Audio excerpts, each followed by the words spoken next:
জাতীয় পার্টি মরা পার্টি এবং জনগণ তাদেরকে প্রত্যাখ্যান করেছে। 2024 সালের 5 আগস্ট স্বৈরাচার আওয়ামী লীগ সরকারের পতন হয়েছে, কিন্তু ফ্যাসিস্ট সরকারের পতনের পরেও ফ্যাসিবাদের আস্ফালন বন্ধ হয়নি।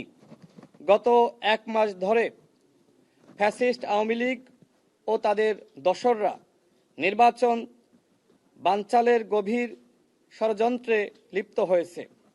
সারা দেশের বিভিন্ন স্থাপনায় অগ্নিসংযোগ, বাছে আগুন, পুড়িয়ে মানুষ হত্যা করা, ককটেল বিস্ফোরণ ইত্যাদি অপরাধমূলক কর্মকাণ্ড শুরু করেছে আওয়ামী সন্ত্রাসীরা। গুপ্ত হত্যা, প্রার্থীদের গণসংযোগে বোমা বিস্ফোরণ সহ নানান অঘটন ঘটানোরও পায়তারা করছে ফ্যাসিস্ট আওয়ামী শক্তি ও তার দোসররা। নির্বাচন যত ঘনিয়ে আসবে, নির্বাচন বানচালের চক্রান্ত তত বাড়বে। এরই অংশ হিসেবে আধিপত্যবাদী শক্তি ও শেখ হাসিনার নির্দেশনায় 2024 সালের ডামি স্বতন্ত্র এমপি কিংবা আওয়ামী লীগের পদপদবিতে থাকা নেতা, দোসর, অর্থ যোগানদাতা এবং 24-এর ডামি নির্বাচনে সরাসরি সম্পৃক্ত ব্যক্তিরা নির্বাচনে অংশগ্রহণ করার চেষ্টা করছে। তাদের উদ্দেশ্য নির্বাচন করা নয়, বরং নির্বাচনের আগে ও নির্বাচনের দিন অরাজকতা সৃষ্টি করে নির্বাচন বানচালের মাধ্যমে আরেকটি 1-11 সৃষ্টি করে আওয়ামী লীগকে ফিরিয়ে আনা। যেহেতু আওয়ামী লীগের সাংগঠনিক কার্যক্রম নিষিদ্ধ হয়েছে, নির্বাচনে অংশগ্রহণ করা, নির্বাচন উপলক্ষে গণসংযোগ করা ইত্যাদিও সাংগঠনিক কার্যক্রমের অংশ। সুতরাং গণহত্যার বিচার শেষ হওয়ার পূর্বে স্বতন্ত্র প্রার্থী হিসেবেও নির্বাচনে অংশগ্রহণ ও কোনো ধরনের নির্বাচনী কার্যক্রমে আওয়ামী লীগের নেতাকর্মীদের অংশগ্রহণ করার সুযোগ নেই। বরং আওয়ামী লীগের নেতাকর্মীরা স্বতন্ত্রভাবে নির্বাচন করার সুযোগ পেলে নির্বাচন কমিশনের হাত ধরেই আওয়ামী লীগ পুনর্বাসিত ও পালিয়ে থাকা আওয়ামী সন্ত্রাসীরা নির্বাচনী প্রচারণার নামে রাজপথে সক্রিয় হয়ে অরাজকতা সৃষ্টি করার সুযোগ পাবে। এক্ষেত্রে জনরোষে থাকা নিষিদ্ধ আওয়ামী লীগের নেতারা জনগণের প্রতিরোধের মুখে পড়লে নির্বাচনের পরিবেশও অশান্ত হয়ে উঠবে, যার দায় নির্বাচন কমিশনের উপরেই বর্তাবে। এছাড়া বিগত 16 বছরে আওয়ামী লীগের নেতারা লুটপাট করে অর্থ উপার্জন করেছে, তাদের অবৈধ টাকার কোনো অভাব নাই।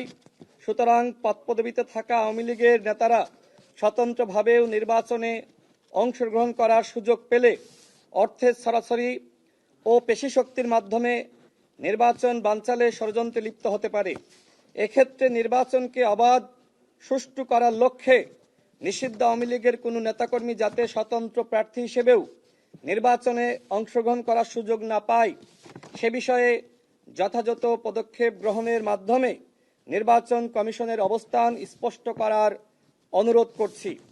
পরিশেষে আওয়ামী লীগের দোসর জাতীয় পার্টি 14 দল সহ যারা 2024 সালের ডামি নির্বাচনে অংশ নিয়ে শেখ হাসিনার অধীনে অনুষ্ঠিত নির্বাচনের বৈধতা দিয়ে দেশকে ধ্বংসের দিকে ঠেলে দিয়েছে, তাদেরকে নির্বাচন কমিশন কর্তৃক কোনো সংলাপে না ডাকার অনুরোধ করছি। জাতীয় ঐক্যমত কমিশন যে দলগুলোকে নিয়ে আলোচনা করেছে, শুধুমাত্র সেই দলগুলোকে নিয়ে নির্বাচন কমিশনেরও সংলাপ করার আহ্বান করছি। অন্যথায় ফ্যাসিবাদের দোসররা নির্বাচন কমিশনের সাথে সংলাপ করার সুযোগ পেলে সেটি হবে ছাত্র জনতার রক্তের সাথে প্রতারণার শামিল। এমনকি নির্বাচন কমিশন কর্তৃক এমন কোনো পদক্ষেপ গ্রহণ করা হলে জনগণ বিক্ষুব্ধ হয়ে আন্দোলন শুরু করতে পারে, সেটি নির্বাচনের পরিবেশকে বিঘ্নিত করবে। এমতো অবস্থায় গণঅভ্যুত্থান পরবর্তী সময়ে গঠিত নির্বাচন কমিশনের কাছ থেকে আমরা উপরোক্ত বিষয় দুটিতে কঠোর পদক্ষেপ গ্রহণের প্রত্যাশা করছি।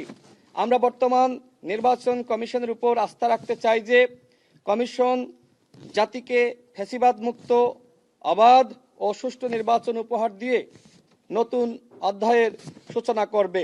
আমরা আমাদের এই অভিযোগের অনুলিপি সকল নির্বাচন কমিশনার বৃন্দ এবং নির্বাচন কমিশনের সিনিয়র সচিব তার কাছে আমরা দিয়েছি।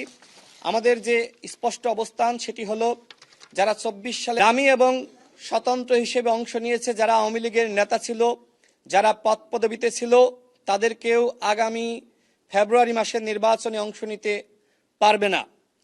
এটি কোনোভাবেই সম্ভবপর নয়। যেহেতু আওয়ামী লীগের সাংগঠনিক কার্যক্রম নিষিদ্ধ হয়েছে, নিষিদ্ধ আওয়ামী লীগের কোনো নেতা যদি স্বতন্ত্রভাবে নির্বাচন করার সুযোগ পায়, সেক্ষেত্রে লুকিয়ে থাকা, পালিয়ে থাকা আওয়ামী দুর্বৃত্তরা ওই স্বতন্ত্র প্রার্থীর পিছনে তারা কাজ করবে এবং নির্বাচনকে বানচাল করার চক্রান্ত করবে। আমরা কোনোভাবেই চাই না আগামী ফেব্রুয়ারি মাসের নির্বাচন বিতর্কিত হোক, বানচাল হোক এবং আওয়ামী লীগের ষড়যন্ত্রকারীরা নির্বাচন বানচাল করার মাধ্যমে আরেকটি ১-১১ তৈরি করার প্রেক্ষাপট সৃষ্টির সুযোগ পাক।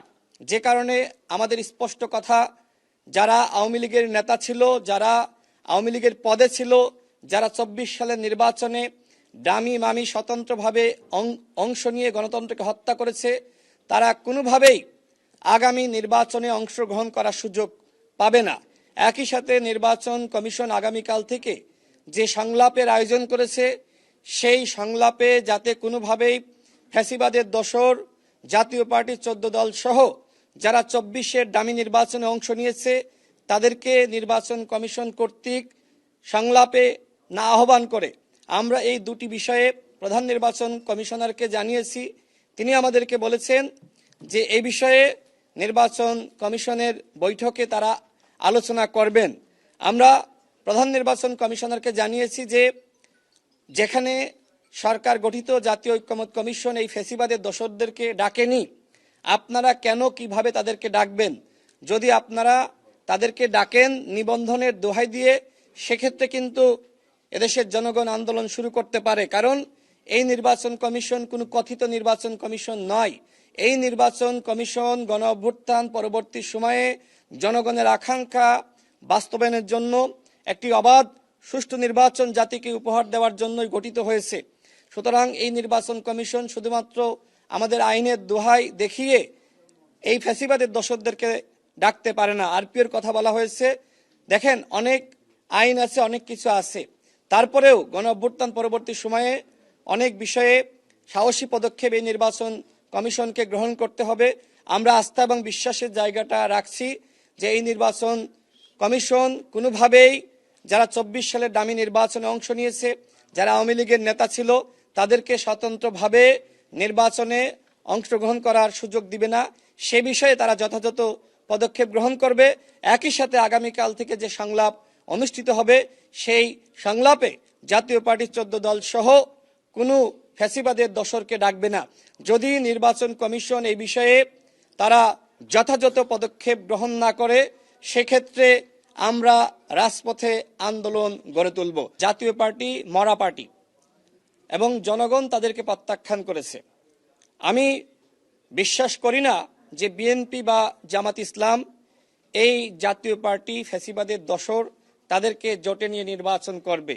মূলত জাতীয় পার্টি এখন আলোচনায় থাকার জন্য এই ধরনের বক্তব্য প্রদান করছে। আমার মনে হয় আপনাদের সাংবাদিক ভাইদের উচিত এই জাতীয় পার্টি ফ্যাসিবাদের দোসর 14 দল যারা অপরাধ করেছে, তাদের যে কোনো কার্যক্রম, সমাবেশ, মিছিল, মিটিং, সে বিষয়ে আসলে সংবাদ প্রচার করাও আমি মনে করি যে এই মুহূর্তে আপনাদের সাংবাদিক ভাইদের কাছে আমার অনুরোধ, এদেরকে আপনারাও নিষিদ্ধ করুন, এদেরকে আপনারাও বয়কট করুন। কারণ জাতীয় পার্টি হলো জনগণের ক্ষতি করেছে, গণতন্ত্রকে হত্যা করেছে। জাতীয় পার্টি আওয়ামী লীগের অপরাধের বৈধতা দিয়েছে। আপনারা সাংবাদিক ভাইয়েরা কথা বলতে পারেন না, লিখতে পারেন না, অনেক কিছু প্রচার করতে পারেননি আওয়ামী লীগের কারণে, এবং আওয়ামী লীগের এই অপরাধে সহযোগিতা করেছে জাতীয় পার্টি। সুতরাং আমি সাংবাদিক ভাইদের প্রতি অনুরোধ জানাবো, আমরা যে ফ্যাসিবাদের বিরুদ্ধে অবস্থান নিয়েছি, যে আন্দোলন সংগ্রাম করছি, এই আন্দোলন সংগ্রামে আপনাদের পূর্ণ সহযোগিতা আমরা প্রত্যাশা করছি।